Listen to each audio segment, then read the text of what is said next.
BR9 news channel స్వాగతం. అనకాపల్లి జిల్లా రాంబిల్ మండలం అశ్వాపురం గ్రామంలో సెజ్లో నిన్న జరిగినటువంటి ఎసెన్షియా ఫార్మా కంపెనీ అగ్ని ప్రమాదంలో గాయపడిన మరియు మరణించిన వారందరి పట్ల ముఖ్యమంత్రి చంద్రబాబు ప్రగాఢ సానుభూతిని ప్రకటించారు. ఈరోజు మధ్యాహ్నం బాధితుల వద్దకు వెళ్లి వారిని పరామర్శించారు. ఆసుపత్రిలో ఉన్న క్షతగారులను పరామర్శించి వారికి ధైర్యం చెప్పారు. వారి పట్ల ప్రభుత్వానికి ఎంత చిత్తశుద్ధి ఉందని, ప్రభుత్వం వారి పట్ల అన్ని రకాల వైద్యాలు అందించి మంచి స్థానం తీసుకొచ్చే బాధ్యత నాది, నన్ను నమ్మండి, చనిపోయిన వారికి ₹1 కోటి, తీవ్రంగా గాయపడిన వారికి 50 లక్షలు మరియు పాక్షికంగా గాయపడిన వారికి ₹20 లక్షల సహాయం చేస్తానని మాటిస్తూ అందరూ ధైర్యంగా ఉండి నేను మీ వెంటున్నాని అని భరోసా ఇవ్వడం పట్ల బాధితులు హర్షాన్ని వ్యక్తం చేశారు. ఈ ఘటనను ఆయన మాటల్లోనే వినండి.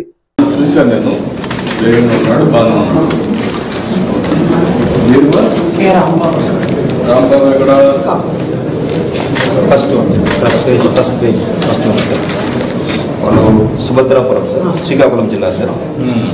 మీకు 24% బర్న్ సార్. 24% ఫస్ట్ బెడ్ రెండో బెడ్ వచ్చి 50 చంద్రశేఖర్ గారు రెండో బెడ్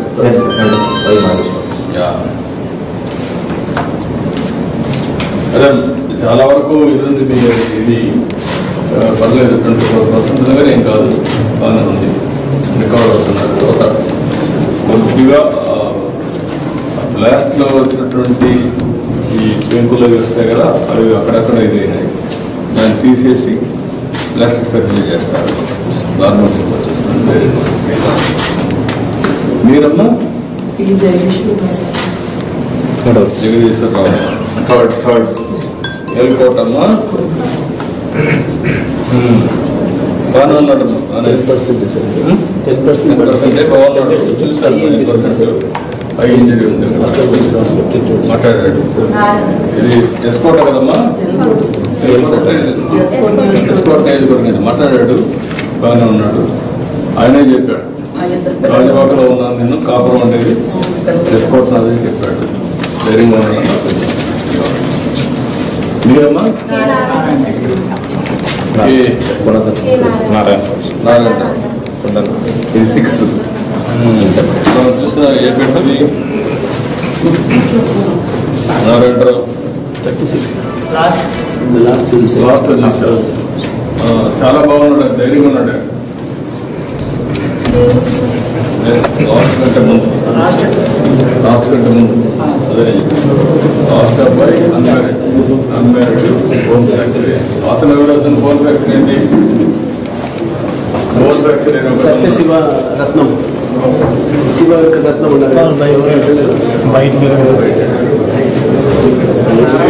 నారాయణరావు బాగానే ఉన్నాడు, మీరేం ఆధారపడక్కర్లేదు. దేవుడమ్మా 50% బాగున్నాడు, 55% మనిషి ధైర్యంగా ఉన్నాడమ్మా. ఆయన అందరికంటే ధైర్యంగా ఉన్నాడు. ఏం కాదు, అవన్నీ కూడా ఆపరేషన్ చేస్తారు, చిన్న చిన్న తీసేస్తారు. ఏమీ ఆధారపడక్కర్లేదు. మనిషి కూడా అందరికంటే ధైర్యంగా ఉన్నాడు. అందరికంటే మీరు అధైర్యపడి మీరు ఏడ్చేవాళ్ళు పోయి వాళ్ళని గారాబ్ చేయండి, దానివల్ల అధైర్యపడిపోతారు. అట్లా కాకుండా మీరు వినప్పుడు ధైర్యంగా ఉండండి, వాళ్ళకు కూడా ధైర్యం చెప్పండి. అదే ఇప్పుడు కావాల్సి తొందరగా రికవర్ అవుతారు. బాగా సీరియస్గా ఇంజనీరింగ్ అందరికీ ఒక 50 లక్షలు ఆర్థిక సహాయం చేస్తాం. మామూలుగా దెబ్బతినకు ఒక 25 లక్షలు ఇస్తాం. వీళ్ళందరికీ ఒక 50 లక్షలు డబ్బులు ఇప్పిస్తాం. మీరు ధైర్యంగా ఉండండి, మీరేమో అధైర్యపడదు. అంతా ట్రీట్మెంట్ ఎంతైనా ఖర్చు పెడతాం. నేను అందుకే వచ్చాను, నిన్నటి నేను మానిటర్ చేస్తున్నాను. జరగకూడదు, జరిగింది, అది మన చేతలో లేదు. కానీ ఇప్పుడు ఏం చేయాలో నేను చేసి చూపిస్తాను. సరేనా? 57% ఉందమ్మా. కానీ అందరికంటే అతను ధైర్యంగా ఉన్నాడు. చూశాను, ఇంజనీర్ కదైనా ధైర్యంగా ఉన్నాడు. నేను మాట్లాడాను, మీరేం అదే అందరికీ సార్ కౌన్సిలింగ్ తెప్పించమన్నారు. అందరికీ కౌన్సిలింగ్ కూడా చేస్తాం. బయట వాళ్ళు కూడా చెప్పి వాళ్ళకి ధైర్యం ట్రీట్మెంటే కాకుండా ధైర్యం కూడా చెప్పాలి.